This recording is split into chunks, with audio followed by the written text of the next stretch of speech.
Well, hello, fairy friends. It is Liz. I am back with finally my rocking horse. Now, I have done another that was a kind of a dusty type of a pale blue, and that was, I don't know, that was some time ago.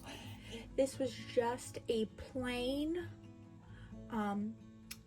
unpainted wood with a little bit of varnish on it.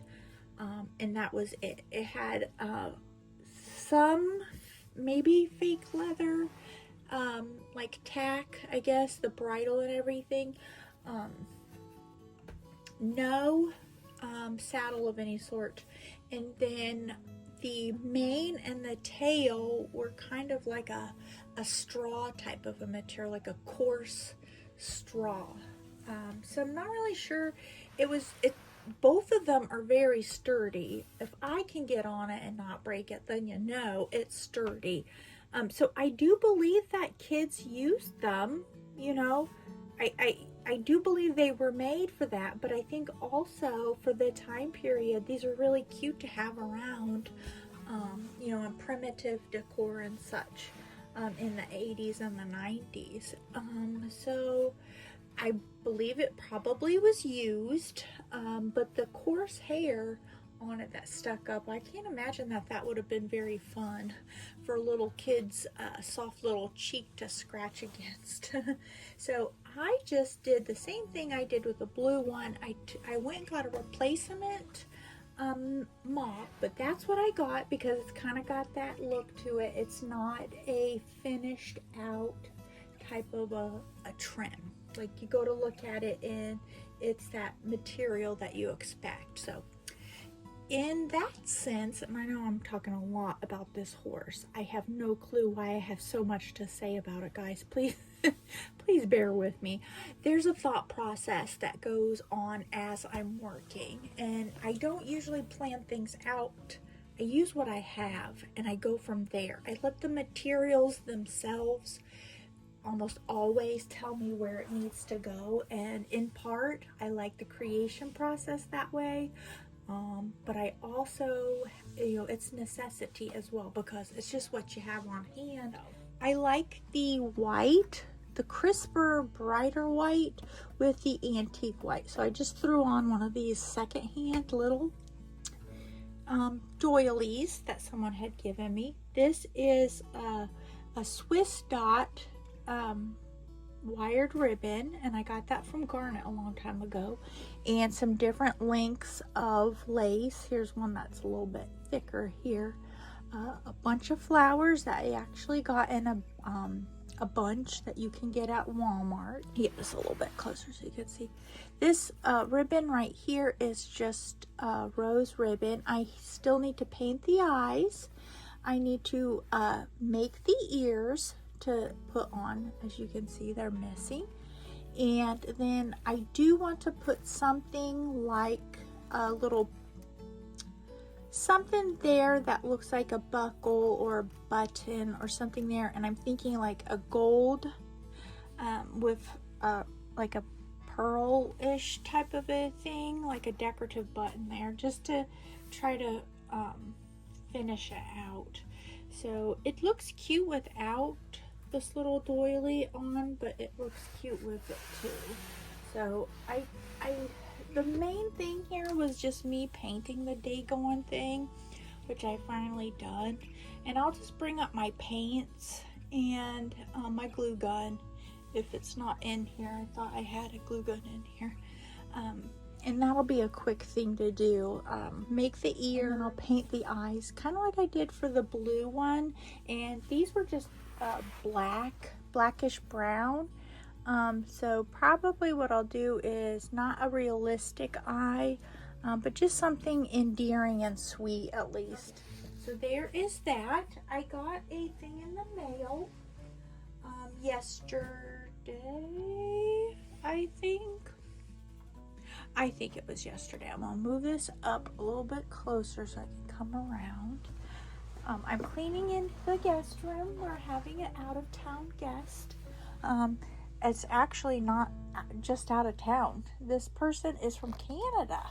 Oh gosh, I'm so excited. Our first actual overnight guest, he's going to be staying here for a week, and he is my son's very good friend since elementary school. Okay, I got 2 things in the mail yesterday. I say all that because I gotta clean this up. This can't be everywhere. I don't want that poor guy to have to go and deal with a doll crazy room. That's the only thing.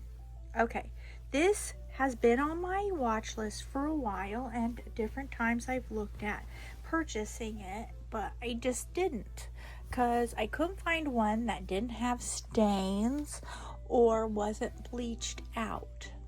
Now this is a top sheet, a flat sheet for a twin bed, and the colors look so vivid and so crisp. The fabric is in the fabric is in such great shape. It's from 83, has the date on it. So for being that old, I am imagining that it was just in someone's linen closet. So I finally got it. It wasn't super expensive, and I'm going to do some fun things with it. Even if just at first it's like a background for whenever I do my Cabbage Patch videos.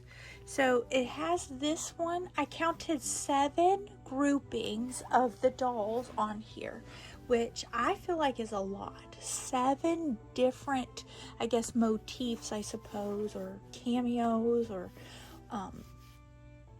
not really cameos, but you know what I mean. So the repeat is only after 7, and it's just a twin sheet, so 7 fills up the whole thing. It really does. So I'll show you just really quickly in case you might be of interest to you. I don't know, but here are 2 gals playing with a ball. That's one. And then these ones off to the side, I'm not really counting those, but you can see that even though he appears again doing other stuff. So there's one, that's 2 gals. Then there's 3 gals, that's number 2.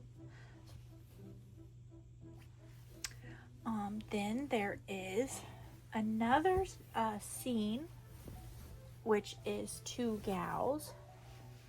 One smelling a flower, and then this one has a book and has a little magnifying glasses studying. There's a little mushroom trying to look through there to identify things. That's number 3 of the bunches. Here is a girl and a boy. That's number 4. And to open it up here so you can see. So we're at 4. And then we have a girl flying a kite. That's 5. Then we have a girl with a little baby. That's 6. And then there's the ball. So we're at 6. And we have one more that is just in the center. Let me see here.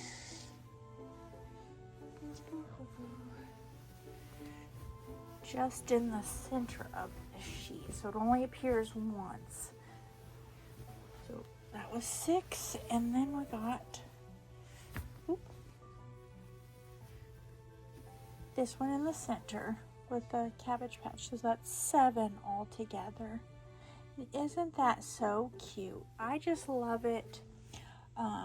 These are really neat for making pillows, stitching on, and making this its own little quilt, all one piece. I am going to keep it as is for now, but I think it would be really cute and colorful for in the background. So this smells pretty clean, but I'm just going to give it a quick little wash. So I got that yesterday, and then I got this lady. And I may or may not have paid a little bit too much for it. I think that I did.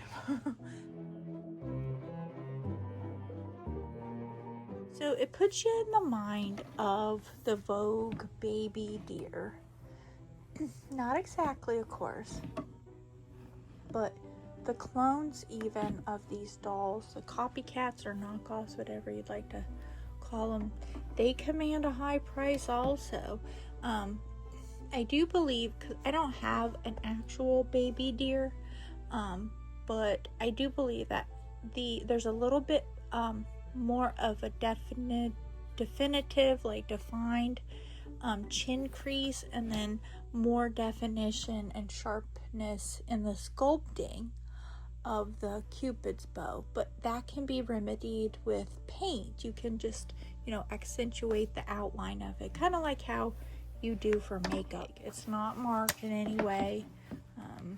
Knockoff Vogue doll, so no harm, no foul. I can always take the paint right back off if I goof it up. So there is that. And I do believe that's it for this video. I'm sorry that it ran so long. Thank you guys. Whoops. Let's put her back in here. Thank you guys so much for spending some time with me, and I hope you have a magical day. Bye-bye.